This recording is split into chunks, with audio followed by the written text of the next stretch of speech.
Words sir. వచ్చావా రాక్షసి? నమస్తే విజయవాడ. మామూలు కాదయ్యా మీరు. మొత్తానికి విజయవంతంగా పెద్ద టీంని తీసుకొచ్చేశారు.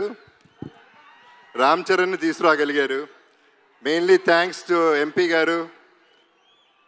ఇంత షార్ట్ టైంలో ఇంత చాలా బాగా ఆర్గనైజ్ చేసినందుకు we are very very happy. 1962 Benz circle దగ్గర సరోజినీదేవి హాస్పిటల్లో నేను పుట్టాను. అప్పుడు పెజవాడ. సో బెంజ్ సర్కిల్ నాకు బాగా తెలిసి అప్పుడు వాకింగ్ స్ట్రీట్ అయి ఉండేది. ముంత కింద పప్పు, గవర్నర్ పేటలో ముంత కింద పప్పు ఇవన్నీ తిని ప్రతి హాలిడే ఇక్కడ ఎంజాయ్ చేసినాడిని, మీతో పెరిగినాడిని, మీతో ఉన్నాడిని, మీతో ఉండిపోయేవాడిని. నేను ఇక్కడ పుట్టింది ఎంత వాస్తవం. పెద్ది అనే సినిమా ఇండస్ట్రీకి, డిస్ట్రిబ్యూటర్స్కి, ఎగ్జిబిటర్స్కి, మాకు ఆర్టిస్టులకి, మీ అందరికీ పెద్ద దిక్కు అవుతుంది. ఇది వేరే రేంజ్కి వెళ్ళిపోయే సినిమా. అందరూ గట్టిగా ఊపిరి పీల్చుకునే టైం, అందరూ ఆకలి, అందరు దాహం తీర్చే టైం ఇది. నాకు కూడా, ఎందుకంటే నాకు మంచి క్యారెక్టర్ వచ్చి 8 ఏళ్ళు అయింది. అంటే అరవింద సమేత తర్వాత పెద్దిలో నా క్యారెక్టర్, నాకు బుచ్చిబాబు నన్ను ఎలా ఊహించాడో నాకు తెలియదు, కానీ అప్పల్ సూరిగా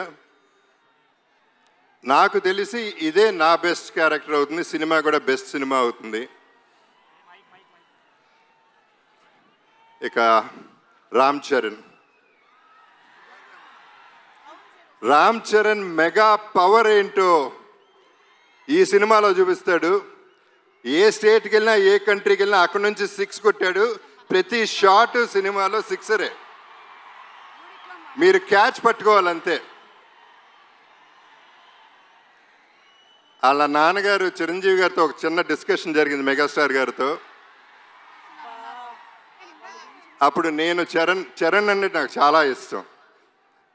నేను మాట్లాడుతూ ఎంత ఎదిగిపోయాడండి అని చెప్తా ఉంటే ఆయన ఒక మాట అన్నారు, Charan talent wise, career wise, success wise ఒక ఎత్తు అయితే మనిషిగా సక్సెస్ అయ్యాడు. ఒక మంచి మనిషిగా. ఆ మంచి మనిషి, మంచి మనసు నేను సెట్లో చూస్తూ ఉంటాను. కలిసినప్పుడల్లా ఆ చూపులో, ఆ మాట, పిలుపులో కనపడుతూ ఉంటుంది. సో తనతో ఎప్పుడైనా ఏదైనా నేను ఎప్పుడూ రెడీగానే ఉంటా. ఎందుకంటే ఆపర్చునిటీ రావటమే గొప్ప విషయం. తన మనసు గురించి చెప్పాలంటే సాయిధరం తేజ్ ఒకసారి అన్నాడు, తన ఇంట్లో వాళ్ళ పేరెంట్స్తో పాటు వాళ్ళ బాబాయ్, మన డిప్యూటీ సీఎం గారు పవన్ కళ్యాణ్ గారు, తన కజిన్స్ అందరితో చాలా ఆప్యాయంగా ఉంటాడు. చాలా సరదాగా అల్లరి చేస్తూ కలిసిమెలిసి ఉంటామని చెప్పాడు. చాలా సంతోషం.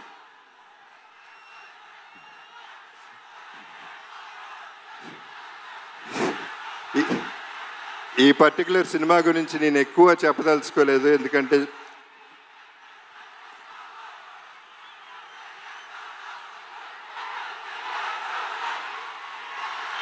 ఓకే.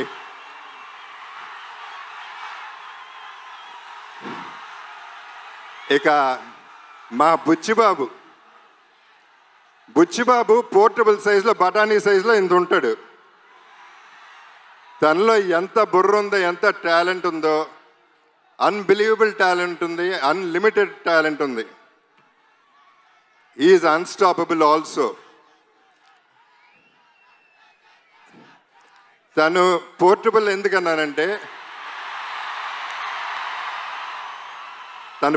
ఎందుకన్నానంటే, ఇలా ఉంటాడు, అందరు సంకల్లో దూరిపోతూ ఉంటాడు, చాలా ప్రేమగా ఉంటాడు. ఆ పోర్టబుల్ సెట్ని ఎక్కడికంటే ప్రతి ఇంట్లో, ప్రతి గుండెల్లో చేర్చేసుకుంటారు. అసలు వదిలితే సంకెక్కేస్తాడేమో అటువంటాడు. తను ప్రతి క్యారెక్టర్ డిజైన్ చేసిన విధానం అద్భుతంగా ఉంటుంది. మీరు చూస్తారు సినిమా, నేను ఎక్కువ చెప్పవసరం లేదు, మీ అందరికీ అన్నీ బాగా తెలుసు. ఇక రెహమాన్ గారి గురించి అప్పుడు ఇప్పుడు ఎప్పుడు కూడా సెల్యూట్ సార్. ఇక ర్యాండీ ఒక వన్ మోర్ అనేది ఎప్పుడు వినపడుతుంది దగ్గర. అండ్ శ్రీదేవి గారు ఎక్కడున్నా ఈ జర్నీ అంతా ఎంజాయ్ చేస్తూ ఉంటారు. లుకింగ్ ఎట్ జాన్వి, మనందరం ట్రైలర్ చూసాం, ఎంత బాగుందో, ఎంత బాగా చేసిందో మీ అందరు చూశారు. God bless everybody. సతీష్ గారు,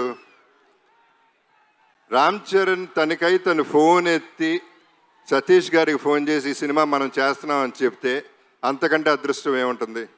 అంటే ఆయన క్యాలిబర్ ఏంటో కూడా మీకు క్లారిటీ వచ్చేసి ఉంటుంది ఈ పాటికి. ఆయన నాకు బాగా నచ్చింది ఏంటంటే ప్రొడక్షన్లో ప్రతిరోజు వచ్చారు, కూర్చున్నారు, ప్యాషనెట్గా సినిమా తీశారు. సో వీళ్ళందరితో పనిచేయటం, I'm sorry if I forgot anybody. So వీళ్ళందరితో పనిచేయటం, ఈ జర్నీ ఎంజాయ్ చేయటం అనేది నాకు ఒక అద్భుతం. నా జీవితంలో ఇదొక అద్భుతం అవుతుంది, నా బెస్ట్ ఫిల్మ్ అవుతుంది, నా బెస్ట్ క్యారెక్టర్ అవుతుంది. ఒకే ఒక డైలాగ్తో ఫినిష్ చేస్తాను.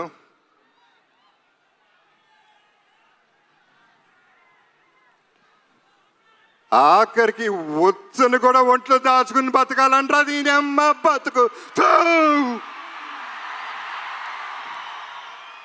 మీ Appala Suri. Thank you so much, Jagapati Babu garu. Looking forward to seeing you on June 4th in theaters. Thank you so much, sir.